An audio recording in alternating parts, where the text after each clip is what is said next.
사람은 이 세상에서 혼자서는 살 수 없는 생물입니다. 누군가와는 관계를 맺고 살아야 되는데 어떤 사람은 고독을 즐긴다 그래서 나는 충분히 혼자서 살 수 있다 그러지만 천만의 말씀입니다. 그도 다른 사람과 관계를 맺지 아니하면 단 하루도 살아갈 수가 없습니다. 먼저 우리는 부모님과의 관계 속에서 태어나지 않습니까? 엄마의 태 속에서 태어나서 나와 부모님과의 관계를 맺어야 되고 또 형제 자매의 관계를 맺어야 되고 부모님의 형제들 자매들 또 고모 이모 삼촌 이렇게 이어지지요. 일가 친척들이 관계를 맺게 되고 자라면서 이제 또래 문화가 형성되어지기 시작을 하지 않습니까? 그러다가 나중에 다 자라서는 이제 일생을 함께 일할 동료라 그래요. 칼육이라 그러죠. 칼육이 그 동료들이 있게 되죠. 더불어서 세상을 살아가야지 혼자서는 이 세상을 살아갈 수가 없습니다. 우리는 수많은 사람들과 인간관계를 맺고 살아가야 되는데 그렇다 그러면 누가 제일 가까울까? 누가 제일 가까울까? 어렸을 때는 우리의 인격이 덜 성숙되어져서 철이 덜 나가지고 누가 제일 가까운 사람을 여기냐면 자기가 처음으로 만들었던 또래 문화, 학교 다니는 애들은 초등학교에서 그 사귀었던 아이들, 동네에서 사귀었던 아이들, 걔들이 부모보다도 더 가깝고 형제 자매들보다도 더 가까운 거예요. 그래서 그 자기 친구들에게서 따돌림을 당하면 세상을 다 잃은 듯해요. 친구라는 것은 나이가 먹을수록 또 삶의 공간이 바뀔수록 다 바뀌어지는 것인데 그때는 우리가 덜 성숙했기 때문에 저 어린아이들은 학교에서 친한 친구가 온 세상을 다 그 아이를 통해서 내가 얻는 것처럼 느껴져서 그 아이들로부터 내가 따돌림을 당한다. 일본말로 이지메 현상이라 그러죠. 따돌림을 당한다 그러면 세상에 다 나를 버린 것처럼 생각을 해요. 그래서 어떤 애들은 자살을 하기도 하고 어떤 애들은 우울증에 빠지기도 하고 그러는데 부모님들이 아무리 그렇게 하지 말라고 얘기를 해도 그 아이들은 그 세계밖에는 모르는 거예요. 제가 남매를 길렀는데요. 여러분들이 초등학교 1, 2학년 때까지는 부모의 말을 듣더니 3학년, 4학년 되면서부터는 우리 말은 절대로 안 듣고 어디 옷을 입고 나가려고 그래도 우리가 아무리 좋은 걸 사줘도 소용이 없습니다. 남자 녀석은 지 여동생이 야 괜찮아요 괜찮아 그러면 입고 나가고 우리가 아무리 좋은 걸 사줘도 지 여동생이 고개만 하면 써두면 다 벗어서 버리고 지 동생이 시키는 대로 해요. 또 계집아이도 마찬가지예요. 우리가 좋다는 건 걔들이 안 좋은 거예요. 이걸 무슨 세대 문화 차이라 그러기도 하지만 사실은 또래 문화가 그들을 압도하기 때문에 그렇습니다. 그래서 형제 자매 부모들을 아주 우습게 여기고 그쪽만 중히 여기다가 나중에 철이 들면 형제와 자매들 일가 친척들 이게 참 소중한 영원히 관계를 해줄 사람이로구나 그걸 이제 느끼게 되지요. 그러면서 이제 사람은 성숙해 가는 것인데 근데 문제는 누가 나와 제일 가까운 사이일까? 누가 나와 가장 가까운 사이일까? 형제 자매가 제일 가까운 사이지요. 뭐 같은 어머니 태 속에서 태어났고 또 아버지 인자를 받아가지고 나지 않았습니까? 또 같은 어머니의 젖을 빨고 우리가 자랐거든요. 지금은 다 부자로 잘 사니까 그렇지. 지금 가난은 옛날 부자보다도 더 잘 살아요. 저는 어렸을 때 시골 농촌에서 컸는데요.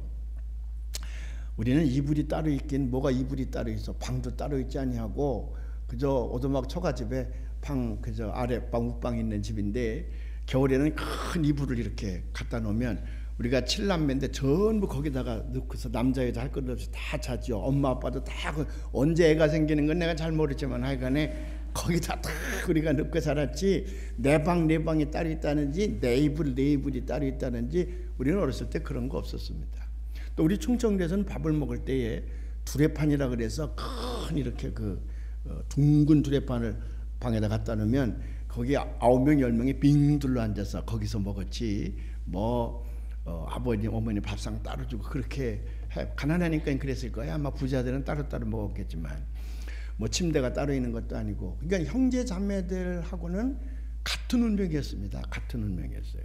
또 형이 입던 옷 동생이 또 물려받기도 하고 그렇게 컸는데 그러니까 뭐 이 세상에서 형제 자매를 능가할 그런 가까운 사람은 없지요. 뭐 없습니다. 근데 이게 이제 장가들기 시집가면서부터 이물질이 들어오기 시작을 하잖아요. 그러면 관계가 이게 묘해지는 거예요. 우리나라 사람만 그런 거 아니에요. 외국 사람들도 다 마찬가지예요. 그 이제 시집을 가고 장가를 들어서 사위가 들어오고 며느리가 들어오면서부터는 이게 점점 사이가 벌어져 가지고 어렸을 때는 그 형을 위해서라면 그 동생을 위해서라면 내가 목숨까지도 버린다 그랬는데 이게 뭐 나중에 자산 싸움에 걸리게 되면 법정에 가서 소송도 하게 되고요. 더 비참한 것은 부모님이 이제 치매라도 걸리게 되면 서로 안 모시겠다 그러고 저를 낳아서 길러준 부모님인데 서로 안 모시겠다 그러고 서로 또 경제적인 뒷받침을 해야 되는데 난 살기 바쁘니까 네가 다내라 네가 다내라.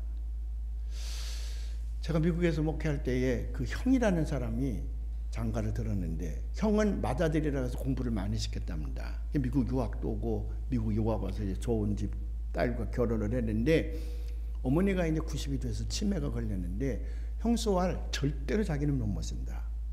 그러니까 그 동생이 이제 우리 교회 권사님인데 그 성균관 대학을 나온 친구인데 마음이 아주 착합니다. 그 아내도 이제 이화대학을 나왔는데 음악과를 나온 사람인데 아내도 마음이 착해. 두 딸을 뒀는데 그 아이들도 착하니까 할머니 우리 집으로 모셔오라고.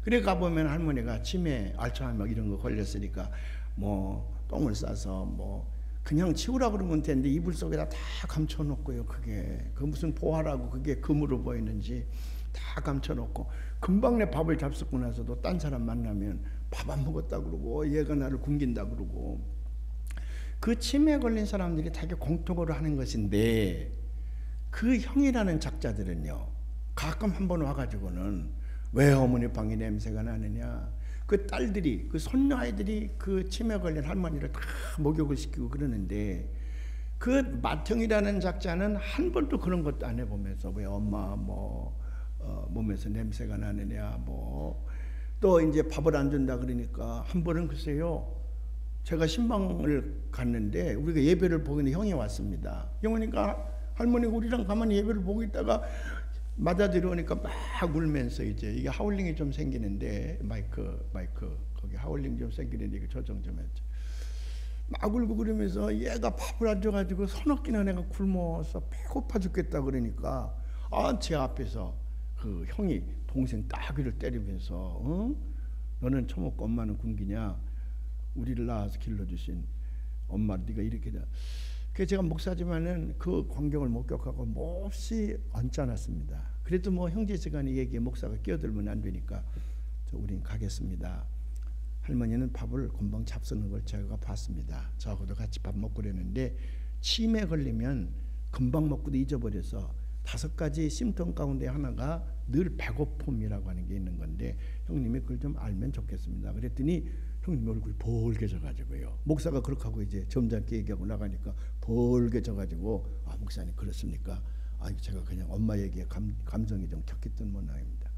그 나중에 동생한테 물어봤어요. 형이 뭐 돈이라도 좀 대주냐 엄마 모시고 있는데 형이 뭐 애들 뭐 대학원 가서 박사학위로 바빠가지고 요즘에 돈이 없어서 전혀 돈을 대주지도 않는데요.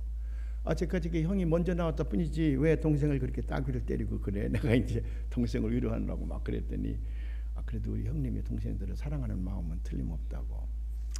근데 그 형제지간의 의리는 그렇게 좋은데 그 이제 형수 죄수 이게 들어와 가지고는 둘을 자꾸 이제 갈라내는 거죠. 자꾸 갈라내서 나중에 형제지간의 원수가 되는 것을 볼 수가 있습니다. 그렇다 그러면 형제지간에도 제일 가까운 건 아닌 것 같아. 뭐니 그래도 부모와 자식 간의 관계가 제일 가까운 것인데 부모와 자식 간에 제가 목회를 40년 하고 많은 가정을 보는데 부모와 자식 간의 사랑은 90% 이상은 내리 사랑만 있지 부모가 자식을 향한 사랑만 있지 자식이 부모를 향한 사랑은 이게 엷어지는 것 같아요. 그러니까 부모님이 자기를 낳아서 길러준 부모님이 치매 걸린다든지 무슨 알츠하이머를 걸렸다든지 반신불수가 됐다든지 그러면 그거 안 모실라 그러지. 만일 부모가 자식을 사랑하는 마음과 자식이 부모를 사랑하는 마음이 같다면 그런 일이 있을 수가 없지요. 뭐 가끔 어른들이 제 자식을 길러봐야 부모님 은혜를 안다 그러는데 요즘은 제 자식을 기를수록 더 모르네 이게. 제가 말씀드렸잖아요. 우리 딸아이가 그 딸 하나 가지고 있는데 밤에 잠도 안 자고 울고 불고 그러고 뭐 똥 싸재키고 아침에 뭐 일어나서 땡깡 놓고 그러니까 날 보고 겨우 하느니 아빠 나는 이렇게 하지 않았지 그래요. 너는 저절로 컸어. 그냥 팍 나누니까 그냥 막 크더라. 너는 얼마나 고생이 많으냐 그렇게 어린애 키우느라고. 내가 그랬더니 빙긋이 웃으면서 애들은 다 이런가 아주 죽겠다 그래요. 그래도 그렇게 이해하는 것만도 다행이지. 요즘에 젊은 사람들은요, 아이를 둘 셋씩 길러도 저희 부모님이 애 못 앉게 해. 구식 어른들은 애 안을 줄을 모른다는 거야. 저를 다 길러내놨는데도 어른들을 아주 쌍무식쟁이로 보고 저희들만 그제 애 잘 기르는 줄 알고 빌어먹을 녀석들 같은 년라고. 그러니까 이게 부모가 자식을 사랑하는 마음은 굉장한데 자식이 부모님을 사랑하는 거는 뭐 100만 분의 1도 안 되는 듯해. 우리 교인들 빼놓고 우리 교인들은 다 효성이 지극하니까 이번 명절에도 가면 용돈도 두둑히 드리고 다 할 줄로 믿습니다. 괜히 쓸데없이 뭐 사가지고 가지 말아요. 어제 어른은 현찰이 최고지. 뭐 괜히 쓸데없는 거 사가지고 가봤자 부모님들 그거 잘 안 입어요. 잘 안 입어요. 그러니까 다 현찰로 종이 좀 새 돈으로 바꿔가지고 이번에 30만 원 드려야 되겠다 생각이 들걸랑 담임 목사 얘기 듣고 그래 쓰는 길에 조금 더 쓰자 그러고 40만 원 드리고 왔었어요. 가서 그렇게 얘기를 내가 30만 원 드리려고 그랬는데 우리 목사님이 설교 시간에 거기다 10만 원 더 얹으라고 그래서 제가 40만 원 가졌습니다. 그렇게 말씀드리면서 가서 좀 한번 해보세요. 그러면 부모님이 참 좋아해요. 제가 우리 아이들이요, 걔들 돈 줄 때 10,000불 20,000불이 아깝습니까? 너 등록금 얼마야? 등록금 하숙비는 얼마니? 그냥 10,000불 20,000불 30,000불 그냥 하나도 안 아까워요. 내가 아이들 등록금 내줄 때 아까운 생각 한 번도 들은 적이 없습니다. 꽝꽝 줍니다. 못 줘서 마음 아프지. 그 자식들은 나한테 100불 주려면 손이 떨리는가 봐. 이 세상에 우리가 이런 시대에 살고 있다니까요. 그러니까 애들한테 10불 얻어 쓰려면 간노가나 이거 간노가나. 부모와 자식 간의 관계는 가깝긴 가까운 모양인데 참 가까운데 그건 일방적인 사랑의 끈에 의해서 가까운 거지 상호 간에 가까운 건 아닌 것 같아. 제 얘기가 틀렸습니까? 용서하십시오.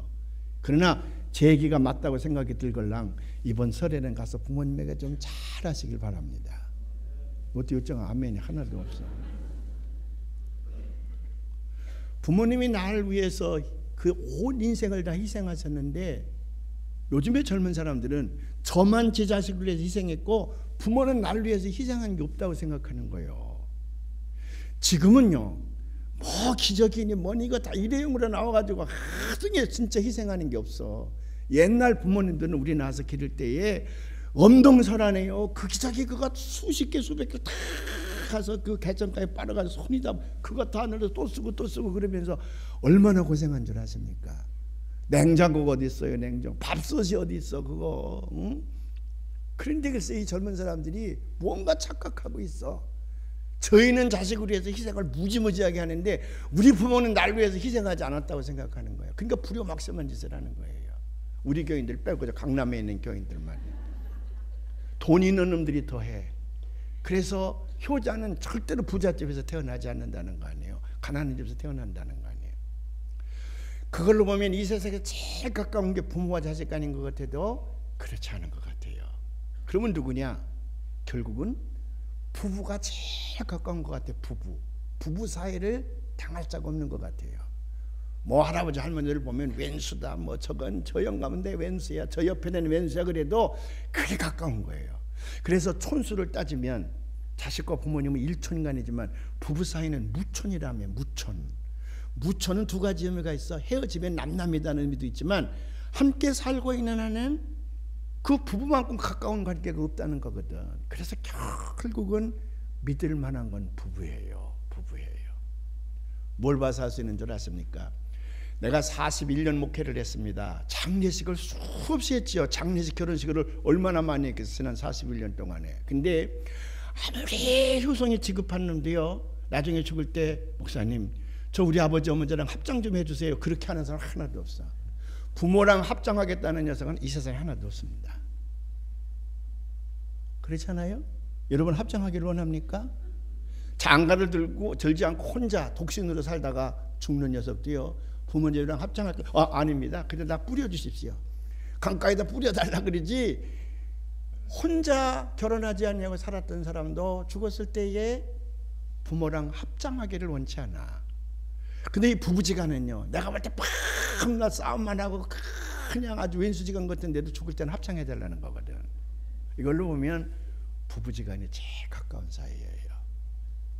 그러니까 이번 추석은 부부지간의 정이 더 돈독해지기를 바랍니다. 요짝에 아멘 좀 해봐요.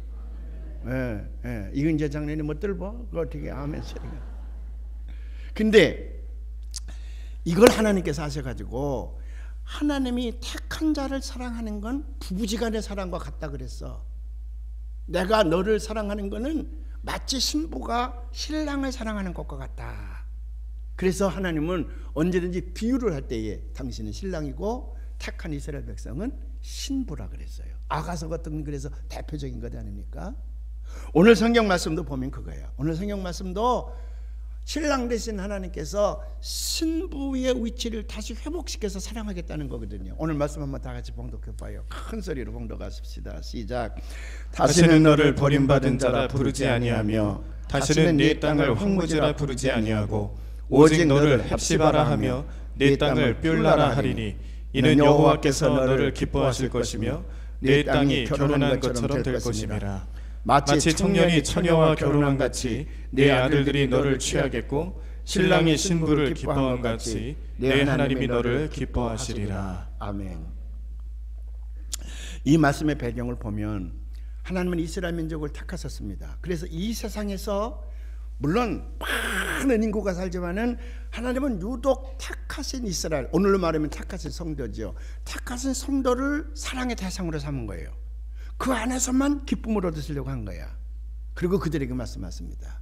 내가 너희들을 만들어서 내가 너희들을 택하여서 내가 너희들을 이렇게 살게 하니 너희는 나만 섬기거라. 이 세상에 다른 신은 없다. 지난주에 말씀드렸잖아요. 이 세상에 다른 신은 없다. 신은 오직 나 혼자이니라. 나는 질투하는 하나님이니 너희가 나를 섬겨야지. 만일 신이 아닌 다른 것들을 섬기면 그건 우상을 섬기는 것인데 너희가 우상을 섬기면 내가 벌하리라. 그러니 이 세상을 창조하시고 이끌어가시는 생명의 주인은 나 혼자이니 나만 섬기거라. 그리고 내가 하는 말을 잘 듣고 착하게 살아라. 선하게 살거라. 하나님 명령이에요. 근데 이스라엘 민족의 역사를 보면 어렵고 힘들 때는 하나님에게 붙습니다. 근데 좀 살만하면 하나님을 잊어버려. 그리고 우상을 섬기는 거예요. 거기 바알신, 블레셋 사람이 섬기는 바알신이라든지 아세라신이라든지 말뚝신이라든지 금송아지라든지 살만하면 다른 신을 섬겨. 행음을 한다 그래. 신적 행음을 한다. 하나님을 섬기지 아니하고 하나님을 배신하고 다른 신을 섬겨. 근데 그 다른 신, 이 세상의 기독교 이외의 다른 종류는 윤리관이 약합니다. 도덕관이 약합니다. 그러니까 저 블레셋 사람 섬기는 바알신이라든지 아세라신, 말뚝신이라든지 이런 것들이 다 신은 신이 돼. 거기는 윤리관이 없어. 그러니까 악하게 살아요. 사람들이 못된 짓 많이 한다는 말이에요. 퇴폐적인 삶을 산다는 말이에요. 하나님의 선지자를 보내서 여러분이 그들에게 경고합니다. 돌아오라, 돌아오라. 그리고 내가 너에게 명한 대로 살아야 되지 않겠느냐, 사랑하며 착하게 살아야 되지 않겠느냐, 그 말이죠. 근데 이스라엘 민족이 듣지 않는 거예요. 그러니까 그들에게 매를 치기 시작을 합니다. 그래서 강하게 친 매가 뭐냐면 기원전 586년에 바벨론이라는 나라를 들어서 이스라엘을 돌 위에 돌 하나 남김없이 완전히 멸망당하게 하고, 그리고는 그게 기원전 2500년 전 아닙니까? 그리고는 이제 지금으로부터 2500년 전인데, 그리고는 이제 이스라엘 민족의 똑똑한 놈들을 전부 바벨론의 포로로 붙들려 가서 몇 년 동안 거기서 포로 생활을 하냐면 70년 동안이나 포로 생활을 하는 거예요. 자, 포로로 붙들려 가서 70년 동안 강제노역에 이제 동원되는 형무소살이죠, 일종의. 그럴 때 그 사람들의 삶과 정신은 이스라엘이라고 하는, 주이시라고 하는 그 민족의 정체성까지도 다 피폐되어진 채 죽지 못해 사는 걸 겁니다. 오로지 한 가지 희망이 있다 그러면 언제 고향으로 한번 돌아가 보나. 다 늙어 빠져가지고요. 완전히 좌절 가운데에 있을 때입니다. 또 어떤 역사가들은 그래서 저 바벨론이 페르시아에게 멸망당한 다음에 페르시아의 왕이 해방시켜서 그때 70년 동안 꼭 잡으면서 다들 10살 때 붙들려가다 80세 아닙니까? 20살 때 불려가면 90세거든요. 그러니까 다 늙어 빠진 상태 속에서 전혀 희망이 없고 힘도 없고 그때에 해방을 맞이해서 고향에 가기만 하면 뭔가 우리에게 새로운 희망이 있겠지. 그리고 고향에 가봤더니 70년 동안 비오는 집이 어떻게 됐겠어요? 완전히 다 무너져 버리고 말았죠. 거기는 돌짝밭을 일궈서 겨우 농사를 지을 땅인데, 중동이라는 데가 70년 동안 내팽개져 놨더니 잡초가 우거지고 참나무가 우거지고 그래서 완전히 황폐가 되지 않았겠어요? 그 시온과 예루살렘이 완전히 황폐가 되었어. 그리고 포로 생활에서 다 늙은 몸을 이끌고 고향에 가면 무슨 살 길이 있을 것이라고 생각하고 와봤더니 고향 자체도 이게 살만한 곳이 뭐, 오히려 살 환경은 바벨론이 훨씬 나았어. 그래 털썩 주저앉아서 모든 희망이 말살되어진 채 완전히 좌절한 상태에 있을 적에 하나님께서 이사야를 통하여 뭐라고 말씀하시냐 그러면, 이제는 다시는 너를 버린 자라고 얘기하지 않으리라. 다시는 너를 황폐지라고 얘기하지 않으리라. 내가 너를 사랑하는데 어떻게 사랑하냐? 헵시바라. 헵시바는 무슨 말이냐면 하프지바하라는 말인데, 그건 My delight is in her. My delight is in you. 내 모든 기쁨이 너 안에 있다. 언제? 막 결혼을 한 이 젊은 신랑이 자기 사랑하는 어여쁜 신부를 바라보고 내 이 세상의 모든 기쁨은 너 안에 있느니라, 그 말이야. 그게요. 그러니까 이스라엘 민족을 버렸던 이스라엘 민족을 하나님께서 다시 회복시키셔서 이제부터 내 모든 기쁨은 내 안에 있느니라. 너를 다 용서하고 내가 다시 내 아내로 맞이할 것이니라. 그러니까 최상의 사랑의 표현입니다. 내가 그렇게 너희들 사랑할 것이고 너희들 땅을 내가 삐올라라 하리라. 하나님께서 이거보다 더 큰 사랑의 표현은 없다는 거지. 너를 헵시바라 할 것이고 내가 사는 그 땅은 삐올라라 하리라. 삐올라라는 말은 남편에게 속한 그 막 시집을 간 여인을 가리키는 말이거든요. 그 내가 택한 이스라엘 백성들이 영원히 사랑하고 개간하고 거기서 영광을 누릴 아름다운 옥토가 되게 하리라, 그 말이거든요. 근데 여기서 하나님께서 마지막 5절에 보면 우리를 막 흥분하게 하는 게 있는데, 뭐 산전수전 다 겪고 난 늙은 부부들은요 그냥 만나도 그냥 그려, 그냥 무감각하게 그냥 사는 거지. 여러 가지 정우, 미운정, 공운정 들어서 그냥 사는 것 뿐이지 그렇게 막 전기가 오른다든지 흥분하지가 않아. 그걸 알아서 그런지 5절에서 뭐라고 말씀하시냐 그러면, 마치 청년이 처녀와 결혼한 같이. 신혼부부를 가리키는 거예요. 신혼부부에 있어서의 아내는 온 세상이었다. 신혼부부에게 남편은 그 신부에게 온 세상과 다름이 없어. 그렇게 내가 그렇게 흥분된 마음을 가지고 뜨거운 열정을 가지고 내가 너를 사랑하리라, 그 말이에요. 그러니까 이 세상에서 헵시바와 삐올라 이상의 사랑의 표현이 없다는 거예요.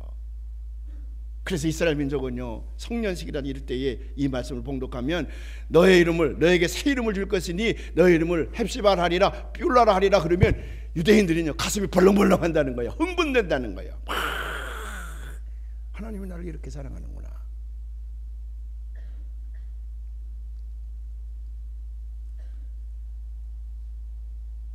사실 우리도 이스라엘 민족에게 뭐 비교해 봤을 때 잘난 것도 없거든요.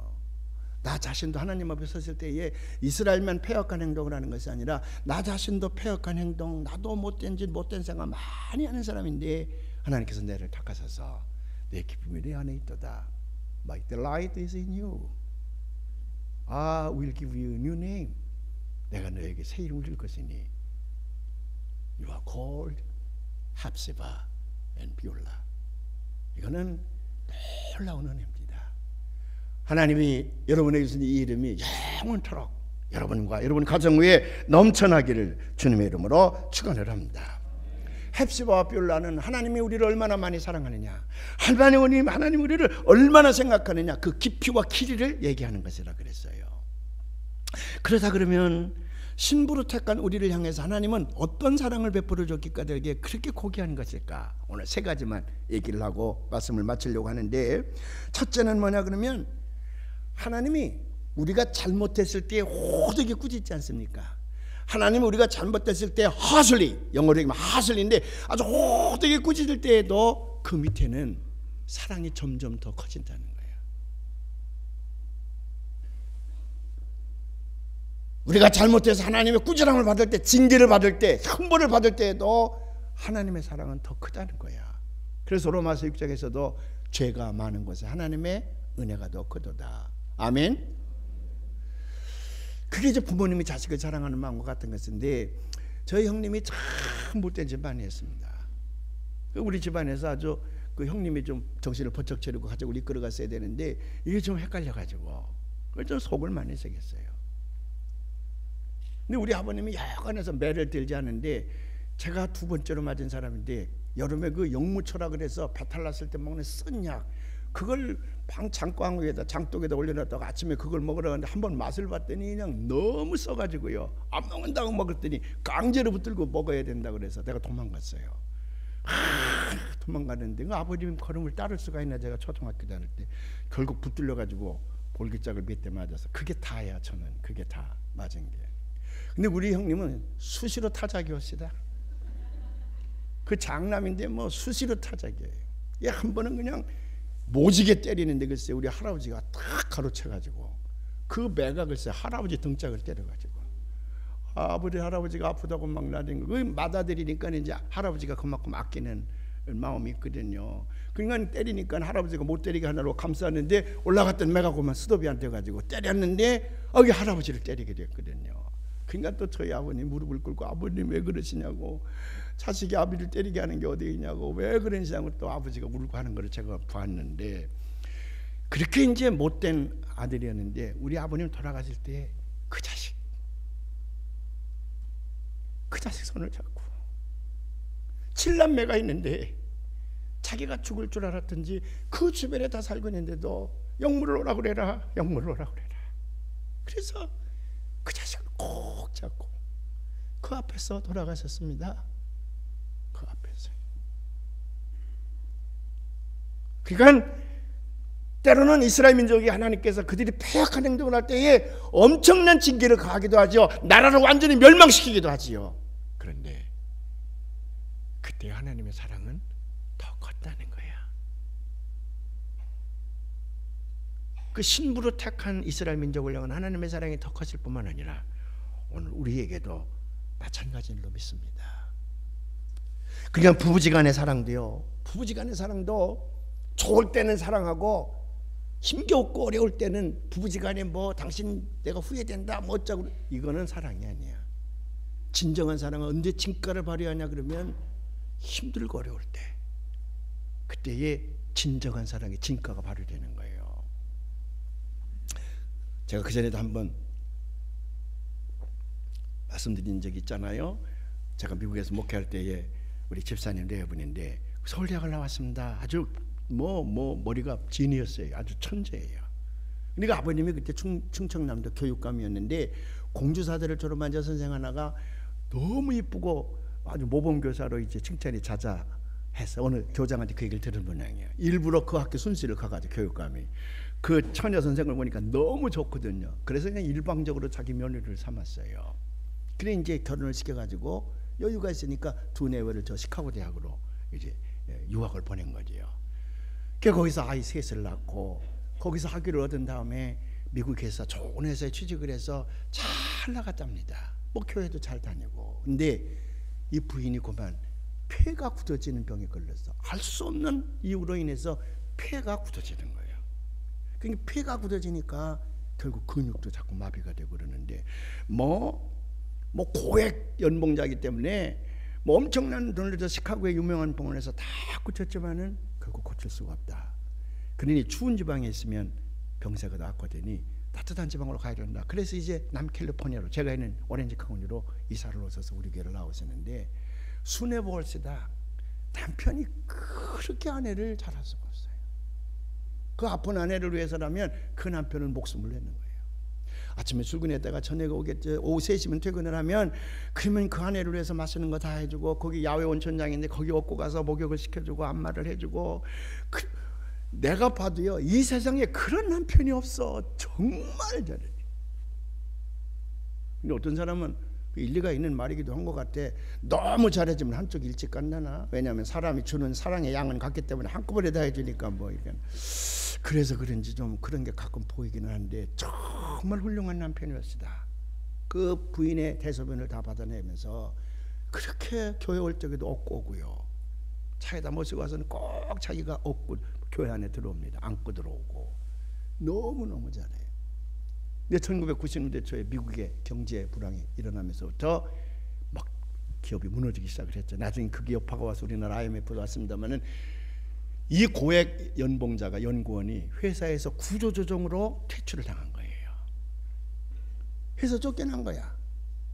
근데 이걸 자기 아내가 알면 아내가 충격을 받아서 병세가 악화될지 모른다니까 그걸 딱 속이고는 아침에 정식 출근하고 저녁에 3시에 퇴근을 하는 거예요.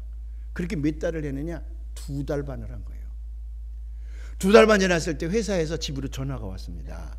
그 여자가 딱 받았는데 아무개 딱딱 김병찬 어디 갔냐 그랬더니 아주 오늘 회사에 출근했다 그러니까 그래요? 다른 회사에 간 줄 알고 우리 회사에서 아직 퇴직금이 정산이 안 됐는데 와서 빨리 퇴직금 정산해 가라고.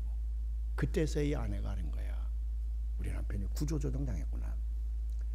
근데 한참 울다가 생각하니까 내가 안다는 걸 남편이 알면 남편이 얼마나 마음 아파할까. 내가 모르는 척하자. 그리고 아내는 알면서도 모르는 척하는 거예요. 그 아내와 그 남편이었다. 아내가 그걸 알고 얼마를 지나 한 달 반을 지난 겁니다. 그렇게 해서 넉 달쯤 지났을 때 어느 날 남편이 제 사무실에 왔어요.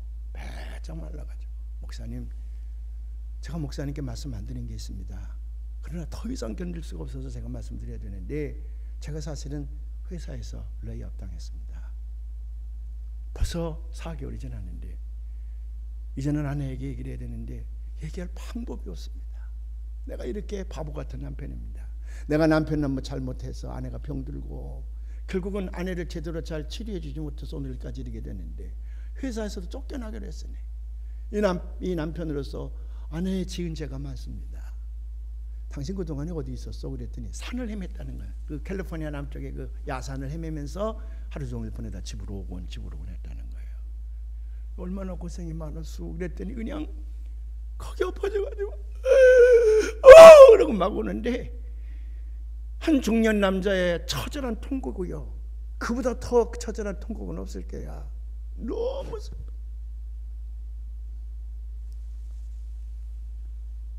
내가 언젠가 집에 가서 내가 김정수 집사님에게 내가 말씀드릴 테니까 걱정하지 말라고. 그때 날 제가 그 집에 신방을 가서 예배를 본 다음에 집사님 제가 말씀드릴 게 하나 있는데 사실은 김병찬 집사였더니 그냥 부인의 눈에서 눈물이 줄줄줄. 저도 알고 있습니다. 이미 한 달 반 전에 알았습니다. 내가 한다는 걸 남편이 알면 충격받을 것 같아서 내가 지금 모르는 척하고 있어요. 어떻게 하면 좋지요? 그러고 그냥 막 입을 떨어요. 그 남편과 그 아내야. 그 남편과 그 아내. 그래서 기다렸습니다. 저녁에 3시가 되니까 어김없이 남편이 들어와요. 그래 여기 앉으시라고.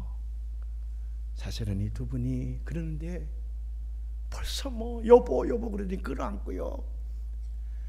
제 앞에서 그 둘이 끌어안고 통곡을 하는데 나는 그렇게 큰 아픔을 갖고 통곡하는 거 그때 처음 봤어요. 병든 아내를 붙들고 통곡하는 그 남편, 병든 몸으로 남편의 목을 끌어안고 통곡하는 그 아내. 나는 거기서 둘을 봤어.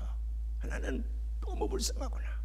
한국의 엘리트들인데 미국에 가지고 이건 너무 이렇게 해서 불행이 다가왔으니 너무 불쌍하구나. 불쌍한 마음이 한쪽에 들게 됐지만 또 한쪽으로는요 너무 거룩해 보이는 거야. 너무 거룩해 보이는 거야. 이 진짜지요. 사랑의 진가는 어디서 나타나냐면 견딜 수 없는 환난과 고통 가운데 있을 때입니다. 가장 힘들 때에 거기서 사랑의 진가가 나타나는 거예요. 하나님이 이스라엘 민족을 택한 게 그거예요. 하나님이 이스라엘 민족을 사랑하는 게 그거예요. 그 바벨론의 포로 가운데서 그들을 건져내시고 고향 땅에 다 황폐해져서 그들이 더 이상 살 수 없다고 느껴졌을 때 아니다! 내가 너희에게 왕관을 씌워주리라. 너희의 이름을 내가 새롭게 지어주니 너는 헵시바가 될 것이요 뷸라라 하리라. 그래서 그들에게 희망을 불어넣어주는 거거든요. 우리 하나님은 좋으신 하나님이에요. 여러분이 가장 힘들고 어려울 때에 하나님 혹시 날 버렸나? 하나님은 도대체 나와는 관계가 없는 분인가? 그리고 하나님에 대한 여러 가지 의심과 실망을 가지고 있을 때가 많이 있을지 모르지만은 그거 하나 분명히 하십시오. 그때 하나님은 더 많이 사랑한다는 것. 더 많이 사랑한다. 그래서 왜 바닷가에 발자국이 4개가 있었는데 어느 순간은 하나만 있어서 자기가 돌이켜봤더니 4개가 있을 때 내가 편안할 때고 하나만 있을 때는 내가 정말 어려웠을 때인데 어려웠을 때는 주님이 나와 함께 있지 않았구나. 그렇게 느끼고 있을 때 주님께서 발자국을 자세히 보거라. 그 발자국이 누구 발자국이더냐? 네 발자국이냐 내 발자국이냐? 내가 너를 얻고 가지 않았느냐? 얻고 가지 않았느냐? 또 두 번째로 하나님의 사랑은 어떤 사랑이냐 그러면 이스라엘 민족이 사랑할 만한 가치가 있던가, 아니면 이스라엘 민족이 정말 회개하고 새롭게 살기 때문에 용서하고 하나님의 이스라엘 민족을 사랑하고 헵시바 뷸라의 새 이름을 지었느냐? 아니에요. 그렇지 않습니다. 이스라엘 민족이 그만한 가치도 없고 또 그렇게 회개하여 새로운 삶을 살지 못하는데도 불구하고 하나님의 사랑이 한계였습니다. 더 이상은 그들을 고통 가운데 놓여 있는 것이 하나님이 자기가 용서가 되지 않는 거야. 그러니까 그들이 무가치한 존재임에도 불구하고 그만한 삶으로 돌아서지 않았는데도 불구하고 하나님은 일방적으로 무조건적으로 그를 사랑하는 거예요. 그리고 그에게 헵시바 뷸라 새 이름을 준 거거든요. 이거 우리가 명심해야 될 겁니다. 이스라엘 민족이 결국 완벽한 백성이 아니었습니다. 우리보다 더 나은 백성도 아니었습니다. 그들이 얼마나 착하게 사느냐 그것도 아니었어요. 그들이 얼마나 회개했느냐 그것도 아니었어. 그냥 하나님이 얼마나 참으셨느냐, 하나님이 그들을 향한 사랑이 얼마나 컸었느냐, 그거에 의해서 하나님이 자기 한계를 느꼈어. 더 이상 사랑하는 민족이 고통당하는 것을 더 이상은 볼 수 없기 까닭에 하나님께서 그 민족을 해방시켰고 그 민족에게 내가 너를 헵시바라 하리라 뷸라라 하리라 그렇게 한 거예요. 이번 설날 여러분들이 많은 사람을 만나게 될 텐데 저도요 성격이 좀 지랄 같아가지고 나에게 서수하게 한 사람은 더럽게 안 잊어버려져. 이상하게 영어 단어 뭐 수학 공식은 금방 그렇게 잊어버려지는데 나를 서수하게 했다든지 나를 어렵게 만들었다든지 나를 모험했다든지 그런 사람은요 지의 화를 막론하고 몇십 년 동안 이게 머릿속에 들어있어가지고 그쪽으로는 제가 IQ가 얼마나 발전해 있는지 몰라. 이상해요 이게. 그래서 이제 설거지도 만났을 적에 아주 그냥 못된 놈은 상종하기도 싫어. 그냥 그러면 차라리 얼굴을 마주 안 보는 게 좋지. 그런 생각이 여기까지 찰 때가 참 많아. 혹시 저처럼 그런 생각이 들거들랑 이번 설에 뭐 시숙이 그랬다든지 무슨 뭐 동서가 그랬다든지 뭐 하여간에 그런 생각이 들거들랑 그래 하나님이 나를 여기까지 사랑한 건 내가 뭐 가치가 있어서 그랬을까? 하나님이 나를 사랑하는 건 내가 뭐 그만큼 의롭게 잘 살았기 때문에 그런가? 내가 하나님을 그만큼 잘 섬기기 때문에 그런가? 하나님 무조건적으로 나를 사랑하셔서 나 같은 죄인도 하나님의 거룩한 성도가 되는데 나도 그 사랑을 내 인간적인 감정과 사랑으로는 도저히 저 신우이를 용서할 수가 없지만 하나님이 나를 사랑하고 생각하면 그 사랑을 가지고 내가 저를 품어야 되겠다. 가서 걸어 안으시기 바랍니다. 왜 아멘 안 해? 그래서 하나님 우리를 제일 싫어하는 건 뭐냐면 우리가 남을 정죄하는 거예요. 그래서 내 눈 속에는 들보는 보지 못하는 이놈아 남의 눈 속에는 티가 그렇게 커 보이더냐 하는 까닭이 거기 있어요. 하나님은 우리가 무가치한데도 불구하고 사랑하셨다는 얘기예요. 유명한 제임스 몰간 목사님의 로버트 몰간 목사님의 얘기인데 젊은 날 이제 교회에서 이제 사물을 보고 있는데 젊은 부부가 상담을 하러 왔더래요. 이 부부간에 싸우고요. 그 사무실에까지 와가지고 둘이 싸워졌겠는데 그냥 상담한다 쓰고 와서 남편은 아내를 욕하고 아내는 남편을 욕하면서 이런 여자가 어디 있습니까? 이런 남편이 어디 있습니까? 막 욕을 해지기는 거기서 막 그냥 개와 고양이처럼 막 싸워졌겠는데 목사님 그만하고 내 얘기 좀 들어보세요. 내가 나한테 상담하러 왔으니까 그래 그만 내가 다 알아. 그래도 그냥 끊임없이 막 싸우고 그러니까 이 젊은 목사님 화가 팍 나니까 이 자식들이 이게 뭐 하는 거야 이거? 나가 임마! 이 자식들이 거룩한 교회 와서 이게 뭐 하는 거야? 놔! 문 열고서 목사를 딱 잡고 나가 임마! 너같이 더러운 것들은 우리 이렇게 발도 들여놓지 말입니다. 확 뜯어내면 다시는 내 앞에 나타나지 마. 아마 성질이 나보다 더 고약했단 말이에요. 내보냈답니다. 화가 머리 끝까지 난 거예요. 이 자식들이 와가지고 뭐 너무하거든 이게. 그리고 이제 1시간 2시간 지나니까 목사가 양심에 가책이 오는 거예요. 그것까지 참아야 되는 건데 그냥 내 성질 못 이기고 그냥 교인을 또 이렇게 그냥 쌍욕을 해요. 내보냈으니 그 상처를 받았으면 어떡하나. 하나님 그저 나를 용서해 주세요. 나를 용서해 주세요. 그날 부부만 보면 그냥 자기가 마음에 그냥 죄책감이 들려서 이제 지나는데 한 1년쯤 지났을 때 남편이 오더래요. 미국 사람들이 여관에서 무릎을 안 꿇는데 와서 꿇고는 목사님 감사합니다. 뭐가 감사해? 목사님한테 그때 내쫓김을 당하고 욕을 들은 다음에 우리가 집에 가서 오죽하면 목사님 우리한테 이렇게 했거냐. 아니 이거 개나 고양이만도 못한 것들이지 오죽하면 목사님이 이 거룩한 곳에 팔을 들었지 못하려고 멱살을 잡고 우리를 내보냈거냐. 그러니 우리 좀 회개하자. 내가 잘못했다. 그래서 그때부터 1년 동안 회개하고 서로 하는데 지금까지 살아온 세상 가운데 가장 행복하게 살고 있습니다. 목사님의 은혜입니다. 그렇게 욕해 주셔서 그때 너무 감사합니다. 그러더래요. 지금까지 죄책감으로 1년 동안 살아왔는데 그 남자가 그 얘기를 하는 걸 듣고는 가끔 발길로 차도 괜찮겠구나. 근데 그게 무슨 말이에요? 목사님은 자기 성질을 못 이겼지만은 그러나 그들을 사랑하는 마음은 있었거든요. 그래서 내쫓기는 했지만 늘 죄책감에 가지고 있지 않았겠습니까? 근데 그 부부들이요, 그 목사님의 그걸 아는 거지. 그래서 이 부부가 건강하고 사랑이 넘치는 부부가 되지 않았겠습니까? 여러분, 상대방의 흠 때문에 내가 사랑할 수 없다. 그건 사랑이 아니에요.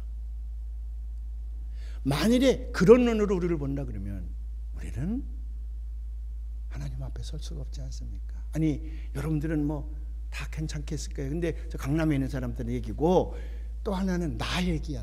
나를 가만히 보면 나는 하나님 앞에 못 있을 거야. 로마서 6장에 있는 대로 죄가 많은 곳에 은혜가 넘치더라고. 내가 죄가 많아서 정말 하나님 앞에 정말 못된 인간이들 불구하고 하나님이 나를 사랑하고 있어. 나를 헵시바라 그래. 얼마나 고맙고 감사해요. 그런 하나님의 심장을 가지고 이번 설날 여러분들 친척들을 만나시길 바랍니다. 형제들을 만나시길 바랍니다. 오코너라는 미국의 대법관 얘기 있잖아요. 그가 미국 여성으로 최초의 대법관이 됐는데 나중에 이 사람이 사표를 내고 나왔습니다. 왜? 남편이 치매에 걸려서 요양원에 있는데 내가 24시간 남편을 위해서 내가 간호해야 되겠다. 뭐 세계에서 제일 영향력 있는 여자였는데 그 명예직을 놓고는 남편에게 간 거예요. 가봤더니 치매 걸린 자기 남편이 딴 여자랑 너무너무 진하게 사랑을 하거든. 여자들이 그 꼴을 보면 내가 저런 거를 위해서 내가 사표를 냈나. 그리고 아마 배신감과 실망을 갖겠지만은 이 오코너 부인은 정말 자기 남편을 사랑하니까 그 모습이 그렇게 아름답더라잖아요. 나는 저 두 연인을 종임 시녀로 내가 평생을 섬기겠다. 너무 기뻤다는 거거든요. 진짜 사랑은 이때에 나타난다는 것을 여러분 기억하시길 바랍니다. 마지막으로 하나님의 사랑은 이 세상에만 끝나는 것이 아니라 beyond the world, 저 세상에서 더 많아지는 거 아시죠? 제가 결혼식을 많이 주례하지만 거기 서약에 보면 이런 얘기가 있어. 남자는 여자를, 신랑은 남편, 아내를, 신부는 신랑을 죽도록 잘 섬기라는 얘기인데 마지막 문장이 뭐냐면 죽음이 우리를 나눌 때까지, 그렇게 죽음이 우리를 나눌 때까지 그렇게 사랑하고 섬기라 그랬는데 거기가 한계야. 우리 인간의 부부는 아무리 가까워도 그냥 죽었을 때 합장하는 것뿐이지 그때부터는 이제 죽음이 우리를 나누면 끝이야. 근데 하나님의 사랑은 뭡니까? 아니야. 죽음 이후에 우리 하나님의 사랑은 더 뜨거워지는 거예요. 사도 요한은 오래 살았어요. 어떤 사람은 100살, 어떤 사람은 120살, 어떤 사람은 140살까지 살았다고 그래요. 오래 살았습니다. 그리고 예수님의 어머니 마리아를 끝까지 섬겼던 그 교회 자리가 지금 에베소에 가면 그 집이 거기 있는 걸 알 수가 있는데, 그래서 사도 요한은 제자들이 많아. 제자들이 오래 살았으니까요. 그 폴리카베라든지 파피아서 이 초대교회 유명한 순교자들이 거기가 다 사도 요한의 제자입니다. 폴리카베 얘기예요. 로마 황제가 예수 믿는 사람을 잡아다 막 죽일 때입니다. 잠시 피했어요. 결국 붙들렸습니다. 저 총독 앞에 섰습니다. 자기 친구였습니다. 즉시 화형에 처해야 됐지만은 친구는 정말 폴리카베를 사랑해. 한 번 기회를 주고 싶어요. 그래서 폴리카베에게 친구여 한 번만 내 앞에서 그리스도를 비난하면 내가 너를 속방시키마. 그리고 내 마음대로 예수를 믿거라. 그 다음부터는 한 번만 내 앞에서 예수를 비난하거라. 그랬더니 폴리카베도 하는 말이, 내가 88년을 하나님을 섬겼는데 어찌 내가 단 한순간이라도 하나님을 욕되게 할 수 있겠느냐. 어서 나를 화양에 쳐가라. 나는 이 땅에서 불에 태워지는 것이 두려운 것이 아니라 만일 영원한 세상에서 나를 불태운다 그러면 그보다 더 큰 두려움이 어디 있겠느냐. 나는 이 세상에서 불태워진다 할지라도 저 세상에서 하나님과 더불어 영원한 사랑을 나누고 싶으니라. 폴리카베, 하나님을 섬기는 마음이에요. 그 마음을 가지고 일생 동안 하나님을 잘 섬기시기를 주님의 이름으로 축원합니다.